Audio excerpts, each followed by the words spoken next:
se déroulent les travaux de réhabilitation du bateau Gungu. Cette visite intervient après la mise en navigation du bateau ITB Kokolo.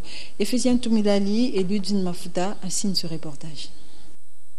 Après la remise à flot du grand bateau ITB Kokolo sur le fleuve Congo, le gouvernement veut maintenant se concentrer à la réhabilitation du bateau Gungu actuellement en chantier. Ce jeudi, une délégation gouvernementale conduite par le Premier ministre Augustin Matata Ponyo a visité les chantiers Chanik où cette unité flottante est en construction. Ici, le Premier ministre est venu se rendre compte de l'état d'avancement des travaux de réhabilitation de ces bateaux et ces 4 barges. Sur place, le président du Chani Metal, Vincent Bribosa, a donné des explications techniques au chef du gouvernement et toute sa délégation. Outre les hélices et gouvernails qui sont déjà en place, les 2 moteurs de 450 chevaux chacun n'attendent que leur installation, a indiqué Vincent Bribosa. Chani Metal s'active à accélérer les travaux pour finaliser ce projet afin de consolider les partenariats entre le gouvernement et Chani Metal. Matata Ponyo a quitté le chantier naval rassuré de l'évolution des travaux et convaincu que d'ici la fin de l'année, ce grand bateau et ses 4 barges vont renouer avec le fleuve Congo. Rappelons que c'est depuis juillet 2014 que les travaux de modernisation du bateau Gungu ont démarré et 14 mois ont été accordés à Chani Metal pour finaliser les travaux. Après le succès de l'ITB Kokolo, le Premier ministre a reçu ce jeudi la famille Kokolo représentée par David Kokolo Longo, fils du colonel Kokolo. Général de son état, David Kokolo est venu remercier le gouvernement pour la mise à flot du convoi ITB Kokolo qui porte le nom de leur fait père. Le bateau ITB Colonel Kokolo a repris ses activités sur le fleuve Congo. Les difficultés rencontrées par l'équipage entre Kinshasa et Mbandaka restent le manque de balises. Le commandant du bateau sollicite l'intervention des autorités pour placer des signaux tout au long du parcours sur le fleuve Congo. Omer Mokinda et Timothée Mpiambola. La reprise du trafic du bateau ITB Colonel Kokolo sur le fleuve Congo, une initiative du gouvernement congolais, est aujourd'hui saluée par tous. Les soucis du gouvernement ont relancé ces grands bateaux et de protéger les Congolais des naufrages souvent causés par des bateaux, baleinières ou pirogues motorisées qui ne remplissent pas toujours les conditions requises de navigabilité. Dans sa première étape de navigation Kinshasa-Mbandaka, les bateaux rénovés ITB Colonel Kokolo de la Société commerciale des transports et des ports a fait un exploit. Le travail de l'équipage est salué par Jean Kimbembe, directeur général de la SCTP.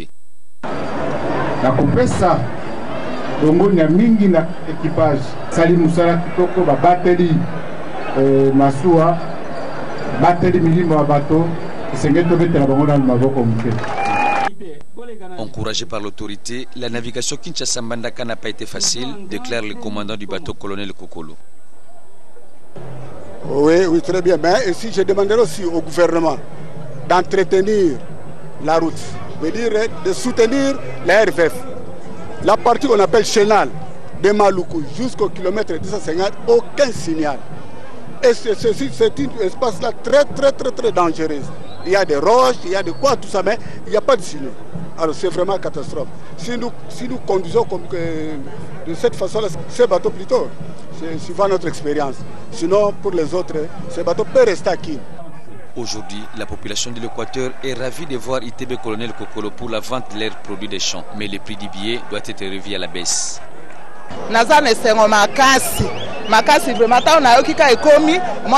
Je me réjouis beaucoup de revoir ITB Kokolo.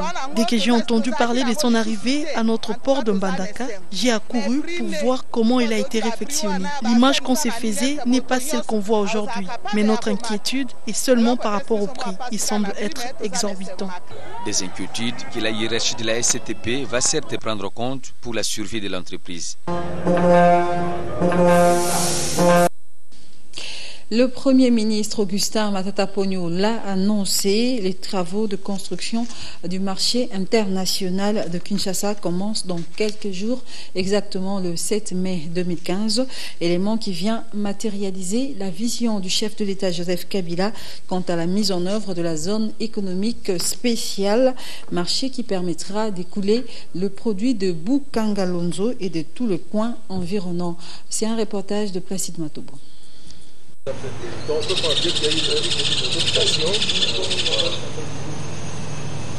C'est en présence des conseillers principaux du Premier ministre de la République démocratique du Congo, des experts de la primature et du président du conseil d'administration du marché international de Kinshasa que le directeur général de cette plateforme, José de Mélim, a fait la présentation des différents contours de ces projets ambitieux. C'est le 7 mai 2015 que seront officiellement lancés les travaux de construction de ces marchés.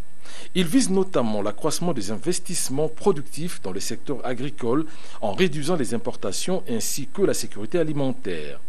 Tenant compte des externalités positives que devrait générer le marché international de Kinshasa, l'étendue du site a été ramenée de 5 à 14,6 hectares. Pour l'heure, les travaux sont dessinés en fonction d'un grand site dont l'inauguration est prévue le 1er décembre 2016. Signalons que l'équipe d'ingénieurs et d'architectes est déployée sur le terrain dans le cadre de travaux préliminaires. D'ici à décembre 2016, plusieurs édifices modernes sortiront du sol de Maluku.